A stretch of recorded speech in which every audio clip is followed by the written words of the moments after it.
আসসালামু আলাইকুম। আপনারা জানেন যে গতকাল থেকে আমরা শহীদ উসমান হাদির হত্যার সুষ্ঠু তদন্তের জন্য ডক্টর মোহাম্মদ ইউনূসকে জাতিসংঘে একটি চিঠি প্রেরণের জন্য আহ্বান জানিয়ে তার বাসভবনের সম্মুখে অবস্থান করছিলাম। আমরা খুব গুটি কয়েক মানুষ সেখানে ছিলাম এবং আমরা পুরো গতকাল 4টা থেকে আজকের এই সময় পর্যন্ত শহীদ উসমান হাদির স্ত্রী, তার সন্তান এবং আমরা পুরোটা সময় ধরে কিভাবে শান্তিপূর্ণভাবে আমাদের এই দাবিটা আদায় করা যায় সেটা নিয়ে আমরা আমাদের মতো করে এগুচ্ছিলাম এবং আমাদের সাথে সরকারের বিভিন্ন সময়ে তারা কোনোভাবেই আমাদের কাছে ওইভাবে করে যোগাযোগ করতে তারা স্বাচ্ছন্দ্য বোধ করে নাই। আমাদের কাছে মনে হয়েছে নয়তো 8 ঘন্টা শহীদ উসমান হাদির স্ত্রী যমুনার সামনে ছিলেন, যমুনা থেকে একজন পিয়ন বের হয়ে তাকে সম্মান জানানোর এতটুকু প্রয়োজন বোধ করেন নাই। তো আমরা আজকে যখন শহীদ উসমান হাদির স্ত্রী তিনি বিকেলবেলা জুমার নামাজের পরে তিনি আবার যখন এসে যমুনা অভিমুখে আসতে রওনা দিয়েছেন, প্রায় কাছাকাছি চলে এসেছে, তখন আমাদের কিছু ভাই বোন তাদেরকে আমরা ভিতরে পাঠানোর জন্য চেষ্টা করতেছিলাম, কারণ শহীদ উসমান হাদির স্ত্রী একা হয়ে গেলে তার সাথে কি ধরনের পরিস্থিতি ঘটতে পারে সেটা জানবার জন্যই মূলত আমরা তাদেরকে প্রেরণ করবার চেষ্টা করেছিলাম। এবং ভিতরে আমাদের কিছু ইনকিলাব কর্মী মঞ্চের সদস্য ছিল যাদেরকে ভিতর থেকে আবার বাইরে আসতে দেওয়া হচ্ছিল না। তো এই সার্বিক পরিস্থিতি তদারকির জন্য আমরা জুমা এবং শান্তা সহ যুবাকে প্রেরণ করেছিলাম যাতে ওরা গিয়ে দেখে আসে এবং ওদেরকে সঙ্গে করে নিয়ে আসে। তো প্রথম অবস্থায় সেটা হচ্ছে পুলিশ কোনোভাবেই তাদেরকে ভিতরে যেতে দিবে না। তো ওরা অনেকভাবে বোঝানোর চেষ্টা করেছে কিন্তু কোনোভাবেই ওরা মানতে ছিল না। পরবর্তীতে আমরা বলেছিলাম যে এবং এটা তো একদম খুবই সহজ ব্যাপার, 1 মিনিটের ব্যাপার, আমাদেরকে সরিয়ে দেওয়া এই ওখান থেকেই করা। তো ওরা কি করেছে, জুমা এবং শান্তার গায়ে হাত তুলেছে এবং দেখবেন যে শান্তাকে গলা চেপে ধরেছে এবং জুমার পুরো গালে তারা তাদের খামচি দিয়েছে আর কি, মানে এইটা কি, এবং বুট দিয়ে ওদেরকে রাস্তায় পাঠিয়েছে। তো এই যে ফ্যাসিবাদী আমলের যেই পুলিশ, এই যে পুলিশ লীগ, তারা আবার নতুন করে যে মাথাচাড়া দিয়ে হচ্ছে এবং তাদেরকে যে কেউ কন্ট্রোল করতে পারছে না। আমরা দেখতেছিলাম যখন আমাদের উপরে হামলা হয়েছে তখন পুলিশের ঊর্ধ্বতন কয়েকজন কর্মকর্তা, ডিবি কমিশনার, তিনি চেষ্টা করছিলেন বারংবার যে আসলে যাতে আমাদের উপরে হামলাটা না হয়, কিন্তু পরক্ষণেই আমরা দেখতে পেয়েছি যে তার আদেশ অমান্য করে পেছন থেকে পুলিশের কিছু সদস্য তারা অতর্কিত হামলা করেছে এবং আমাদের ভাইদেরকে রক্তাক্ত করেছে। তো আমরা ইনকিলাব মঞ্চের পক্ষ থেকে এর তীব্র নিন্দা জানাই এবং যারা এই আক্রমণের সাথে জড়িত রয়েছে তাদেরকে অতি দ্রুত বিচারের মুখোমুখি করবার জন্য আহ্বান জানাই। কারণ বাংলাদেশের জনগণ এই মুহূর্তে প্রচন্ডভাবে তারা ক্ষেপে রয়েছে, তারা কোনোভাবেই এই ব্যাপারটাকে মেনে নিতে পারছে না। যার কারণে আমরা বলবো বাংলাদেশের আইন শৃঙ্খলা পরিস্থিতি এবং জনগণকে শান্ত রাখবার জন্য আপনাদের অতি দ্রুত আজকে কারা কারা হোটেল ইন্টারকন্টিনেন্টাল এবং যমুনার যে সকল পুলিশ সদস্য দায়িত্বে ছিলেন তাদেরকে চিহ্নিত করার ব্যবস্থা করেন। এবং তারা যেই কাজটা করেছে সেটা হচ্ছে অধিকাংশ পুলিশ সদস্যের কোনো নেম প্লেট ছিল না, তারা নেম প্লেট খুলে ফেলেছে এবং প্রত্যেকে মাস্ক পরা ছিল। এই যে মাস্ক পরে নেম প্লেট খুলে যে হামলা, এই হামলা তো আমরা, এবং হেলমেট পরে এই হামলাগুলো তো আমরা দেখেছি ফ্যাসিবাদী হাসিনার আমলে। তাহলে কি এখন যমুনা পাহারা দিচ্ছে বা যমুনায় বসে আছে কি হাসিনা সেই ফ্যাসিবাদী আমলের পুলিশ লীগ কিনা সেটা আমরা জানতে চাই। সেই সাথে এসএসএফ আজকে প্রচন্ড রকমের দুর্ব্যবহার করেছে আমাদের সাথে, আমাদের যুবাকে রাস্তায় ফেলে মেরেছে এবং মাথায় আঘাত করেছে, ছাদকে মেরেছে। তো এই যে, এবং আমাদের ইনকিলাব মঞ্চের এমন কোনো কর্মী নাই যে আজকে এই হামলায় আহত হয় নাই। তো এখন আমরা এই প্রশাসনের কাছে জানতে চাই, আমরা তো সুনির্দিষ্ট একটা দাবি নিয়ে ওখানে গিয়েছিলাম যে জাতিসংঘের অধীনে যাতে শহীদ উসমান হাদির হত্যার বিচারটা করা হয়, এই তদন্তটা নিশ্চিত করা হয়। তাহলে কারা শহীদ উসমান হত্যার তদন্ত জাতিসংঘের অধীনে দিতে চায় না, যে আজকে স্পষ্ট হয়ে গেছে। আমরা মনে করছি যে প্রধান উপদেষ্টার, আমরা মনে করছি এই যে উপদেষ্টা পরিষদটা যে রয়েছে, এই উপদেষ্টা পরিষদের একটা অংশ শহীদ উসমান হাদির খুনের সাথে জড়িত, নয়তো কোনোভাবেই এভাবে আর কি অমানবিকভাবে আক্রমণ করার কোনো প্রশ্নই আসে না, যেহেতু এটা শান্তিপূর্ণ অবস্থান ছিল। এবং আপনারা দেখবেন যে প্রধান উপদেষ্টার দপ্তর থেকে একটা তারা প্রেস রিলিজ দিয়েছে এবং সেখানে বলেছে যে আমরা নাকি জল কামানের উপরে উঠে গিয়েছিলাম, অথচ ছবিতে স্পষ্ট করে দেখা যাচ্ছে যে আমরা উল্টো জনগণকে শান্ত করবার জন্য চেষ্টা করছিলাম। যখন জনগণ দেখেছে যে ভিতরে জুমা এবং শান্তাকে রাস্তায় ফেলে মারা হচ্ছে, জনগণ কোনোভাবেই এটা মেনে নিতে পারে নাই, যার কারণে এইখানে ওই উদ্ভূত পরিস্থিতির সৃষ্টি হয়েছে। এর পুরো দায়ভার ওইখানে দায়িত্বরত পুলিশ প্রশাসন এবং সরকারকেই বহন করতে হবে। প্রিয় ভাইয়েরা, আপনাদেরকে স্পষ্ট করে জানাই যে সামনে খুবই গুরুত্বপূর্ণ একটা নির্বাচন রয়েছে 12 তারিখ।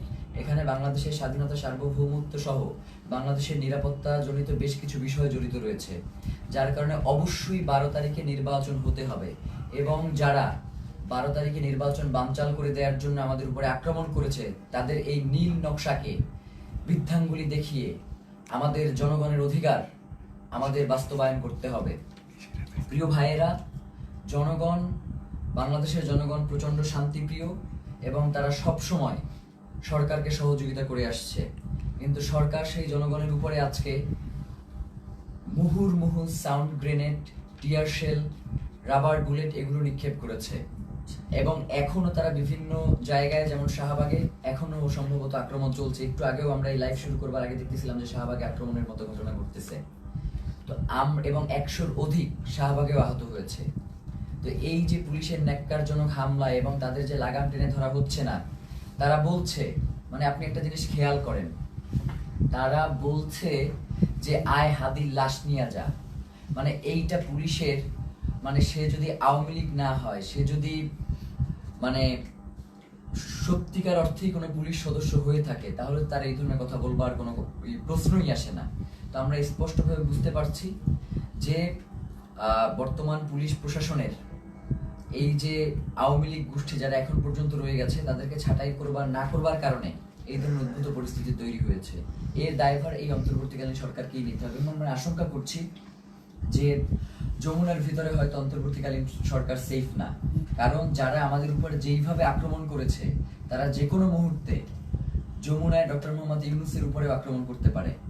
এই ধরনের একটা আমরা আশঙ্কা বোধ করছি, কারণ এদের আক্রমণের সাথে হাসিনার পুলিশ লীগের আক্রমণ পুরোপুরি মিলে যাচ্ছে।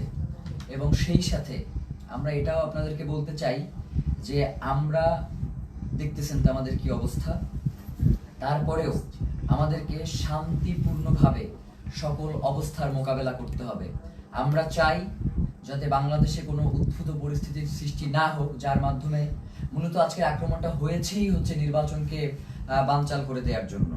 সুতরাং এই নির্বাচন অবশ্যই হতে হবে এবং সেটা 12 তারিখেই হতে হবে। এবং যারা নির্বাচন বানচাল করতে চায় তাদেরকে আমাদের রুখে দিতে হবে। আমরা কোনোভাবেই এই নির্বাচনকে বানচাল করতে দিব না, কারণ বাংলাদেশের জন্য এই নির্বাচন অত্যন্ত গুরুত্বপূর্ণ। প্রিয় ভাইয়েরা, সেই সাথে আমরা আপনাদেরকে স্পষ্ট করে যে জিনিসটা জানাতে চাই, সেটা হচ্ছে শহীদ ওসমান হাদির হত্যার যেই তদন্ত, সেটা জাতিসংঘের অধীনেই হইতে হবে।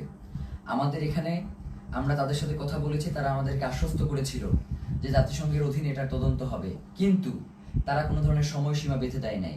তারা ইতিপূর্বেও আমাদেরকে আশ্বস্ত করেছিল তারা ক্ষমতায় থাকা অবস্থাতেই শহীদ ওসমান হাদির হত্যার বিচার করবে, কিন্তু তারা সেই বিচার করতে পারে নাই।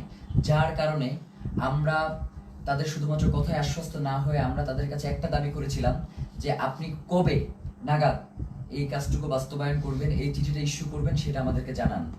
এখন রাষ্ট্রের কাছে যদি আমাদের এতটুকু দাবি জানানোর অধিকার না থাকে, তাহলে তো বাংলাদেশ বলে কোনো রাষ্ট্র এই মুহূর্তে সাস্টেইন করবার কথা না। এখন তো এই রাষ্ট্র তাহলে অন্য দেশের প্রক্সি দিচ্ছে এই রাষ্ট্র কোনো না কোনো ভাবে। তো প্রিয় ভাইয়েরা, আপনাদেরকে স্পষ্ট করে বলি, শহীদ ওসমান হাদির হত্যার তদন্ত জাতিসংঘের অধীনেই হইতে হবে এবং 8 তারিখে অবশ্যই এই অন্তর্বর্তীকালীন সরকারকে জাতিসংঘের কাছে চিঠি প্রেরণ করতে হবে। প্রিয় ভাইরা, এক্ষেত্রে আমাদের কিছু দাবি রয়েছে। চিঠি শুধু প্রেরণ করলেই হবে না, চিঠির ভিতরে নিম্নলিখিত আমরা যে বিষয়গুলো বলবার চেষ্টা করছি সেগুলো অন্তর্ভুক্ত থাকতে হবে। প্রথমত, সরকারকে UNOHCHR কে অনুরোধ করতে হবে যেন তারা শহীদ শরীফ ওসমান হাদি হত্যাকাণ্ডে একটি স্বাধীন ও নিরপেক্ষ ইন্ডিপেন্ডেন্ট ফ্যাক্ট ফাইন্ডিং ইনভেস্টিগেশন পরিচালনা করে। এই তদন্তের স্পষ্ট কার্যপরিধি থাকবে যাতে ঘটনার সত্যতা নির্ধারণ, দায়ী ব্যক্তি ও তাদের সহায়ক নেটওয়ার্ক শনাক্তকরণ এবং জবাবদিহিতা নিশ্চিত করে করণীয় সুপারিশ অন্তর্ভুক্ত থাকবে। সরকারকে অনুরোধ করতে হবে যেন তদন্তে শুধু সরাসরি হামলাকারীদের নয়, বরং আড়ালে থাকা পরিকল্পনা, ষড়যন্ত্র, জড়িত থাকা বা সহযোগিতা, সহায়তা প্রদান কিংবা আশ্রয় প্রশ্রয় ও চিহ্নিত করা হয়, যা হত্যাকাণ্ড ও পরবর্তী পালিয়ে যাওয়াকে সম্ভব করেছে। মূল কথা হচ্ছে, খুন যারা করেছে, খুনের পেছনে যারা পরিকল্পনা করেছে, এখন পর্যন্ত খুনিদেরকে যারা আশ্রয় প্রশ্রয় দিয়ে রাখছে, তাদেরকেও এই তদন্তের মাধ্যমে উদ্ঘাটন করে নিয়ে আসতে হবে। সরকারকে পূর্ণ সহযোগিতার নিশ্চয়তা দিতে হবে। এতে প্রাসঙ্গিক প্রমাণ ও স্থানসমূহে প্রবেশাধিকার অন্তর্ভুক্ত থাকবে। একই সঙ্গে রাষ্ট্রীয় বা অরাষ্ট্রীয় কোনো পক্ষের হস্তক্ষেপ না হওয়ার নিশ্চয়তা প্রদান করতে হবে। কিছু অভিযুক্ত সন্দেহভাজন বিদেশে পালিয়ে থাকতে পারে এমন প্রতিবেদনের প্রেক্ষিতে সরকারকে OSCHR এর সহায়তা চাইতে হবে, যাতে স্ট্রাকচার্ড ক্রস বর্ডার কোঅপারেশন নিশ্চিত হয়। এর মধ্যে লিগ্যাল অ্যাসিস্ট্যান্স ও ইনফরমেশন শেয়ারিং অন্তর্ভুক্ত থাকবে, যাতে দায়ীরা জবাবদিহিতা এড়িয়ে যেতে না পারে। মূল কথা হচ্ছে, শহীদ ওসমান হাদির হত্যার তদন্ত জাতিসংঘের অধীনেই হইতে হবে এবং এই তদন্ত কাজ যাতে কোনো ধরনের বাধাগ্রস্ত না হয়, সকল ধরনের সহযোগিতা এই রাষ্ট্রের পক্ষ থেকে নিশ্চিত করতে হবে। এর বাইরে আমাদের কাছে কোনো সেকেন্ড অপশন নাই। আজকে আমাদেরকে গুলি করেছেন, কালকে প্রয়োজনে আমাদেরকে মেরে ফেলেন, কিন্তু শহীদ ওসমান হাদির হত্যার বিচার এই বাংলার জমিনে হইতেই হবে। এর বাইরে কোনো সরকারের সেকেন্ড কোনো অপশন নেওয়ার কোনো সুযোগ নাই। প্রিয় ভাইয়েরা, আপনাদেরকে বলি, এই যে আজকে আমাদের উপরে যে ন্যাক্কারজনক হামলা হয়েছে, এই ন্যাক্কারজনক হামলার পিছনে কারা রয়েছে, কারা আমাদের উপরে অতি উৎসাহী হয়ে আক্রমণ করেছে এবং আমাদের ভাই বোনদেরকে, মানে একটা মানুষকে আসলে কতটা বাড়ি দেয়া যায় লাঠি দিয়ে, আমরা এটা প্রশাসনের কাছে জানতে চাই। একজন মানুষকে আমি ভিডিওতে দেখেছি 30 থেকে 32টা বাড়ি দিয়েছে, যতক্ষণ পর্যন্ত সে ওইখান থেকে নিরাপদ দূরত্বে না যাইতে পারছে ততক্ষণ পর্যন্ত একজনের পরে আরেকজন তাকে আঘাত করতেই ছিল। ব্যাপার যেটা ঘটতেছে সেটা হচ্ছে, আমাদের কাছে মনে হচ্ছে যে এই প্রশাসন এখন আর অন্তর্বর্তীকালীন সরকারের কথায় চলে না। এই প্রশাসনকে কেউ নিয়ন্ত্রণ করছে। সেই নিয়ন্ত্রক কারা সেটা বাংলাদেশের জনগণের কাছে সরকারকে জানাতে হবে, নয়তো এই সরকারের অবশ্যই দায় থেকে যাবে যে কারা জুলাই জনতার উপরে এই আক্রমণটা করলো। তারা শহীদ ওসমান হাদিকে হত্যা করতে পারে নাই। শহীদ ওসমান হাদির হত্যার বিচারের দাবি যদিও জানানো না যায়, তাহলে তো এই রাষ্ট্র সামনে ফাংশন করবে না। এবং আমরা ইতিমধ্যেই দেখতে পেয়েছি যে রাজনৈতিক দলগুলো থেকে এই আক্রমণের ঘটনার ব্যাপারে প্রচন্ড উল্লাস প্রকাশ করা হচ্ছে, আপনারা দেখেছেন। আমরা আপনাদেরকে স্পষ্ট করে জানাই, এই 12 তারিখ ভোটের মধ্য দিয়ে তাদেরকে আপনাদের একটা স্পষ্ট বার্তা জানান দেওয়ার সুযোগ রয়েছে। আপনারা 12 তারিখ তাদেরকে ভোটে পরাজিত করে ইনসাফ ও বাংলাদেশের স্বাধীনতা সার্বভৌমত্বের একটা রাষ্ট্র গড়ে তুলবেন, এমনটাই আমাদের প্রত্যাশা। এবং গণভোটে অবশ্যই আপনারা হ্যাঁ দিবেন, কারণ জুলাই সনদ বাংলাদেশের জন্য অত্যন্ত গুরুত্বপূর্ণ। এর সাথে বাংলাদেশের স্বাধীনতা সার্বভৌমত্ব, সীমান্ত, নিরাপত্তা সবকিছু জড়িয়ে আছে। যার কারণে জুলাই গণভোটে আপনাদেরকে অবশ্যই হ্যাঁ দিতে হবে এবং যারা সৎ এবং যোগ্য, তারা যে দলেরই হোক না কেন, তাদেরকে ভোট দিয়ে আপনাদেরকে ইনসাফের বাংলাদেশ প্রতিষ্ঠার জন্য ক্ষমতায় নিয়ে আসতে হবে। এবং সাধারণ জনগণকে আপনারা আহ্বান জানাই যে আপনারা 8 তারিখ পর্যন্ত একটু ধৈর্য ধারণ করুন, যেহেতু সরকারের পক্ষ থেকে স্পষ্ট বিবৃতি দেওয়া হয়েছে যে 8 তারিখে তারা জাতিসংঘের কাছে এই চিঠি ইস্যু করবে, প্রেরণ করবে। তো এবং তার আগে অবশ্যই এই চিঠি প্রেরণের আগে এই চিঠিতে তারা কি লিখেছে সেটা আমাদেরকে দেখাতে হবে। এইটা না দেখিয়ে কোনো ধরনের ছল চাতুরি মার্কার চিঠি কোনো প্রেরণ করা যাবে না এবং এটা অবশ্যই আমাদেরকে নিশ্চিত করতে হবে। প্রিয় ভাইয়েরা, বাংলাদেশের স্বাধীনতা সার্বভৌমত্ব এবং ইনসাফের লড়াইয়ের জন্য শহীদ ওসমান হাদি শাহাদাত বরণ করেছেন। আমাদেরকেও যদি শাহাদাত বরণ করতে হয়, আপনারা ইনসাফের এই লড়াইকে কোনোভাবেই থামিয়ে দেবেন না। ইনসাফের এই লড়াই আমাদেরকে অবশ্যই চালিয়ে নিয়ে যেতে হবে যতদিন পর্যন্ত বাংলাদেশে আমরা বাংলাদেশের আজাদীকে টিকিয়ে রাখতে আমরা চাই। আমার আশেপাশের 2 জন প্রচন্ডভাবে আক্রান্ত হয়েছে, আমি নিজে আক্রান্ত হয়েছি। আমার এবং আমাকে এবং প্রত্যেকের মাথা টার্গেট করে, এই যে আমার পাশে সালাউদ্দিন আম্মার বসে আছে, ওকে মাথা লক্ষ্য করে গ্রেনেড নিক্ষেপ করা হয়েছে, কিন্তু আল্লাহকে বাঁচিয়ে দিয়েছে যে সেটা জায়গা মতো ওরা নিক্ষেপ করতে সক্ষম হয়নি। ওর মুখে সেলাই দিতে হয়েছে, ওর হাতে ব্যান্ডিজ, জুমার গালের প্রত্যেকটা জায়গা আছড়ানো, মাথায় বাড়ি দিচ্ছে, শান্তাকে গলা টিপে ধরেছে।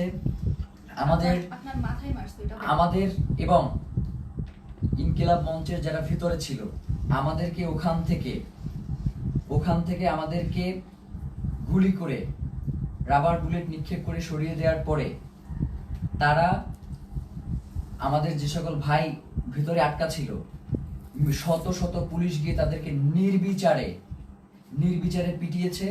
ফাহিম সহ 2-3 জনের হাত ভেঙে গিয়েছে এই পিটানে। আমরা আমাদের আরেকজন কর্মী যার অবস্থা খুবই সংকটাপন্ন ছিল, যাকে অক্সিজেন দিয়ে তারপর হসপিটালে নিয়ে আসতে হয়েছে এবং তাকে প্রচন্ডভাবে মাথায়, হাতে, কোমরে সব জায়গায় এত পেটানো হয়েছে যে সে এখন ট্রমাটাইজড।